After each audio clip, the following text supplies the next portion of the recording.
નમસ્કાર દર્શક મિત્રો, હું શીતલ મહેતા ન્યૂઝ ઓફ કચ્છમાં આપનું સ્વાગત છે। આજે 26 જુલાઈ 2022 જોઈએ આજના સમાચાર। રામકૃષ્ણ ટ્રસ્ટના મનોજભાઈ સોલંકીને કેન્દ્રના કૃષિ મંત્રાલય દ્વારા હલધર એવોર્ડ મળ્યો। ભારતમાં 2 વ્યક્તિને મળેલ એવોર્ડ પૈકી એક મનોજભાઈ સોલંકી છે।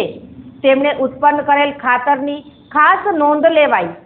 1 દાણો વાવો અને 500 દાણા લણો, આ વાત આજે પણ સત્ય છે। થોડા સમય પહેલા કુકમા ખાતે રામકૃષ્ણ ટ્રસ્ટના મનોજભાઈ સોલંકીને ભારત સરકારના કૃષિ મંત્રાલય ભારતીય કૃષિ અનુસંધાન સંસ્થા દ્વારા હલધર એવોર્ડ એનાયત કરાયેલ છે। ભારતના 2 કૃષિકારોને આ એવોર્ડ મળેલ છે। તેમાં એક કચ્છના મનોજભાઈ સોલંકી છે। કૃષિ ક્ષેત્રમાં વૈજ્ઞાનિક અભિગમને સાથે રાખી ટેકનોલોજીના ઉપયોગ કરી અને કૃષિ ક્ષેત્રે મહત્ત્વનું સંશોધન કર્યું છે। સાથે સાથે કુદરતી ખાતર બનાવવા માટે કાર્ય કરાય છે। આવા કુદરતી ખાતર રાસાયણિક ખાતરથી વધુ સારું અને અસરકારક છે। રામકૃષ્ણ ટ્રસ્ટ ખેડૂતોને આ ખાતર વ્યાજબી ભાવે આપે છે અને આ ખાતર બનાવવાનું શીખવું હોય તો ટ્રસ્ટ પોતાના ખર્ચે રહેવા જમવાની વ્યવસ્થા વિના મૂલ્યે આપી ખેડૂતોને તાલીમ આપે છે। પ્રકૃતિને આધાર બનાવશું તો ખેતી સમૃદ્ધ બનશે। દર મહિનાની 12, 13, 14 તારીખો દરમિયાન ખેડૂતોને તાલીમ અપાય છે। પહેલાં પણ 1 દાણો વાવો અને 500 દાણા મેળવો, તે ખેતી આજે પણ છે, પણ આપણે જમીનને રાસાયણિક ખાતરો, દવાઓથી ખરાબ કરી છે। બજાર ખેડૂતોના 500 દાણાનું મૂલ્ય આપતું નથી, તેથી ખેડૂતો મુશ્કેલીમાં છે। તેથી પ્રાકૃતિક ખેતી જ ખેડૂતોનો પેઢીઓ સુધી ઉદ્ધાર કરશે, તેમ હલધર એવોર્ડ વિજેતા મનોજ સોલંકીએ વિસ્તૃત વાતચીતમાં જણાવ્યું।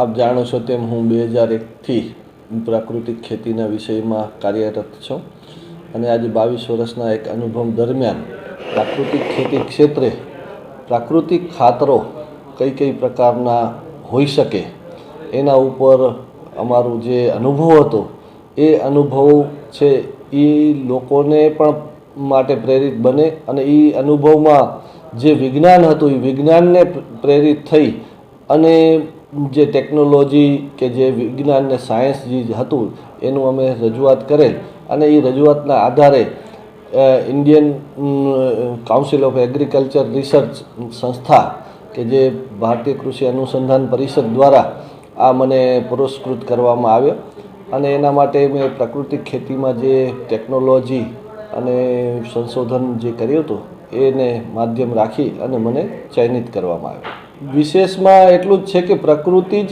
ખેતી કરે છે। જંગલમાં પણ નાઇટ્રોજન, પોટાશ, ફોસ્ફરસ ખેતીની જરૂરિયાત, જંગલ છે એ ખેતી છે, તો ત્યાં પણ બધું પ્રકૃતિ દ્વારા ઉપલબ્ધ છે। તો આવી એક જે કૃષિના મુખ્ય તત્વો જે છે, nitrogen, potash, phosphorus, micro macro તત્વ પણ છે, તો એ બધેનું ઉપલબ્ધિ પ્રકૃતિમાંથી કઈ રીતે, તો એ માટીની અંદર જ બધા સમાયેલા છે। પછી આપણા જુદા જુદા ગવ્યમાંથી પણ પંચગવ્ય છે, એમાં પણ આપણા અનેક તત્વો છે, એ આપણા શાસ્ત્રોના રેફરન્સો છે, આપણા પૂર્વજોની પરંપરા રહી છે।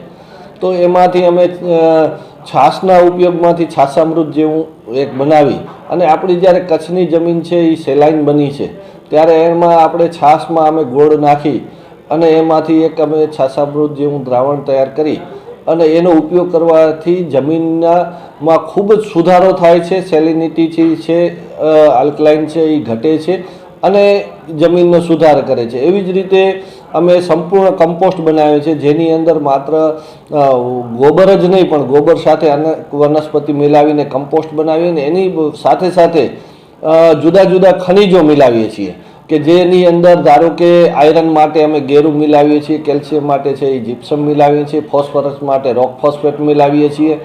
તો એવી જ રીતે જેટલા ખનિજોનો વધુને વધુ આપણે ઉપયોગ કરી અને તત્વો કેમ પૂરા થાય, એવી જ રીતે પરલાઇટ પણ મિલાવીને જમીનમાં વોટર હોલ્ડિંગ કેમ વધે, રાખ મિલાવીને એની અંદર પોટાશ કેમ વધે, તો આવું જે આપણે જુદા જુદા પ્રયોગો અમે કર્યા છે અને એ પ્રયોગોમાંથી જે અમને એક સંપૂર્ણ કમ્પોસ્ટ બને છે એ મળ્યું છે. સાથે સાથે અમે એમાં બાયોલોજિકલ દ્રવ્ય પણ મિલાવીએ છીએ કે જીવામૃત છે, ઘનજીવામૃત છે, ગોકૃપા અમૃત છે, પીએસબી બેક્ટેરિયા છે, જે કમ્પોસ્ટ કરી ખનિજો મિલાવી એનામાં બેક્ટેરિયા જોડી અને એનું એક સંપૂર્ણ કમ્પોસ્ટ કે જેની અંદર બાયોલોજિકલ, ભૌતિક રીતે અને ખનિજ દ્રવ્યની રીતે બધી જ રીતે જમીનને સમૃદ્ધ બનાવે સર્વાંગીણ રીતે એની વાત છે. કારણ કે આજનું ખાતર છે એ તો 3 તત્વ જ આપે છે, 3 જ તત્વથી સમૃદ્ધ, પણ એની સાથે એ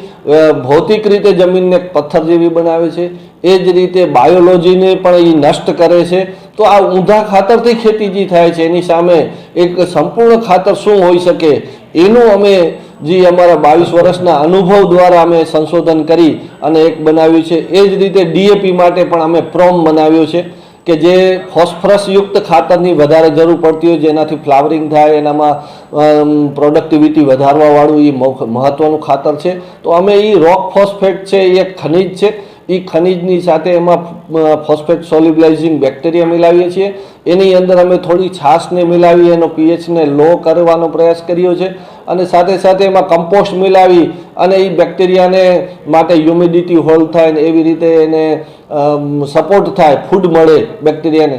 એટલે અમે કમ્પોસ્ટને છાશ અને રોક ફોસ્ફેટ મિલાવી અને પીએસબી બેક્ટેરિયા મિલાવીને અમે પ્રોમ બનાવ્યું છે, જેનું પણ ખૂબ સારું રિઝલ્ટ છે.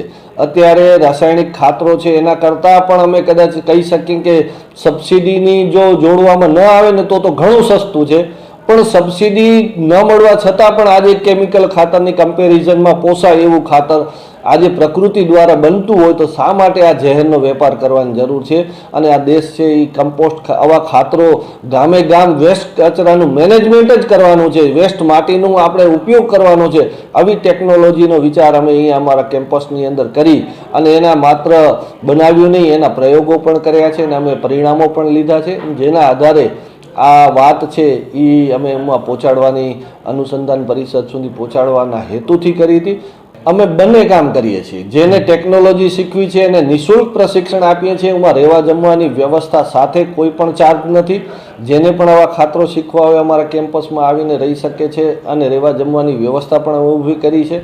બીજું કે જેને ખરીદવા છે એના માટે અમે વેચાણ પણ કરીએ છીએ, પણ અમારું લક્ષ્ય છે એ વેચાણ નથી. અમારું લક્ષ્ય છે સંશોધન છે. અમારું લક્ષ્ય છે કે બધાને શીખાડવું અને આવું સ્વાવલંબી ખેડૂત બને એ જ અમારું પ્રાથમિક લક્ષ્ય છે. ત્યારે જ પ્રાકૃતિક ખેતી કહેવાય. બજાર આધારિત ખેતીને પ્રાકૃતિક ખેતી ન કહી શકે. મારો મેસેજ એટલો જ છે કે આપણે આ પ્રકૃતિની વ્યવસ્થાને જો સારી રીતે ઓળખીએ તો આપણું બધું જ પરાવલંબન ચાલ્યું જાય અને એક દાણો વાવો ને 500 દાણા વાળો વ્યવસાય જે એક સમયે સમૃદ્ધ હતો, હજારો વર્ષથી પરંપરાગત હતો અને ખેડૂતનો દીકરો ખેડૂત બનતો હતો કારણ કે વ્યવસાય સમૃદ્ધ હતો.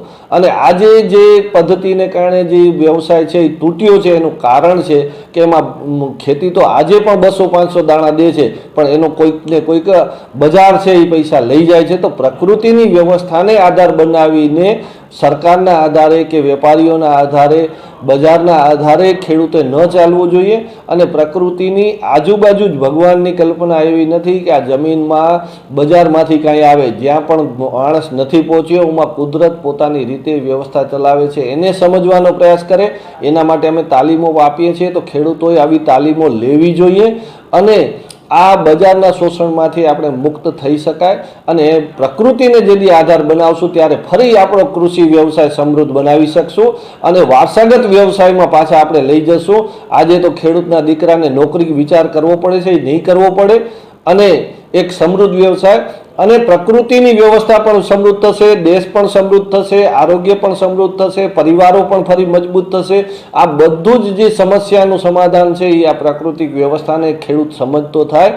અને આના માટે અમે નિઃશુલ્ક તાલીમ દર મહિનાની 12-13-14 કરીએ છીએ. એમાં પણ આવે.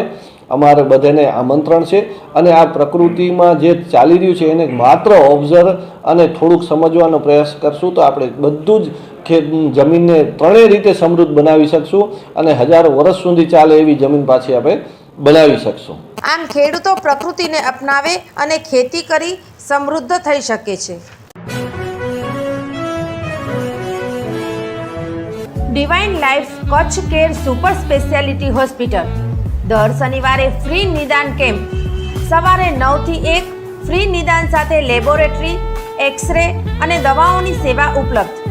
મગજના સર્જન, મગજના રોગોના નિષ્ણાંત, હાડકાના સર્જન, ડાયાલિસિસ સેવા, પેટના રોગો, ફેફસાના ડાયાબિટીસના નિષ્ણાંત અને તાત્કાલિક સારવાર ઉપલબ્ધ છે. દર શનિવારે કચ્છના દરેક જ્ઞાતિજનો માટે ફ્રી સેવા. વધુ માહિતી માટે મોબાઈલ નંબર 8866640328 ઉપર સંપર્ક કરો. સ્થળ 7 એરોઝ, મુન્દ્રા રોડ, ભુજ. 11 જુલાઈથી વિશ્વ વસ્તી દિનની ઉજવણી શરૂ થઈ છે. પરિવાર નિયોજન અપનાવો, લખો પ્રગતિના નવા અધ્યાય. કુટુંબ નિયોજન માટે કાયમી અને બિનકાયમી પદ્ધતિઓ અપનાવો. તમામ જાણકારી કોમ્યુનિટી હેલ્થ અધિકારી, આરોગ્ય કાર્યકરો, આશાબેન આંગણવાડી કાર્યકર તથા નજીકના પ્રાથમિક આરોગ્ય કેન્દ્ર, સરકારી હોસ્પિટલો કે તાલુકા હેલ્થ કચેરીમાં ઉપલબ્ધ છે અને પરિવાર નિયોજન સંબંધી તમામ સમજ આપવામાં આવશે. આરોગ્ય વિભાગ, જિલ્લા પંચાયત, ભુજ.